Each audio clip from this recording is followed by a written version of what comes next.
Part 1. The Cage with No Key. Arifa had always been the obedient daughter, born and raised in a quiet British town to conservative parents. She never spoke back, never questioned, never rebelled.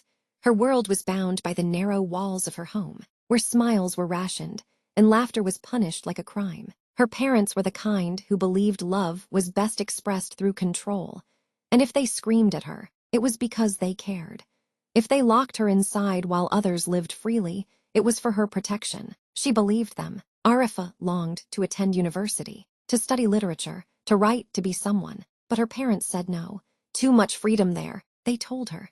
Girls like you don't need all that nonsense. Education won't find you a husband. So instead, she stayed home, cleaning, cooking, nodding, obeying, until her 16th birthday, when the unthinkable happened. Her parents booked a flight to India, just a visit, they said.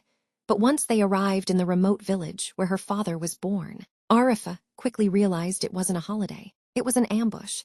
A marriage had been arranged. A man, rough, unfamiliar, at least 10 years older, was presented as her future. She cried, she begged, she said no. But in her world, no held no weight, no voice, no freedom, no escape. The wedding happened in silence, her silence. Her tears were dismissed as drama. Her fear was labeled disrespect. And then came the final blow. Her parents left. They flew back to the UK without her, leaving her stranded with a stranger in a world where she had no rights, no support, and no choice.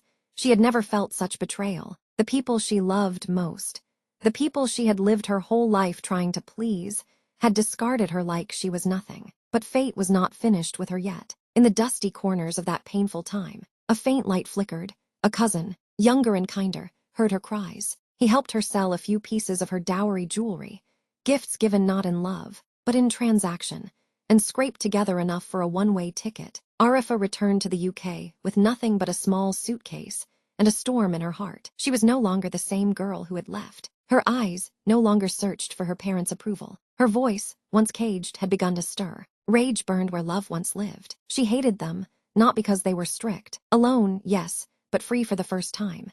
To be continued in Part 2.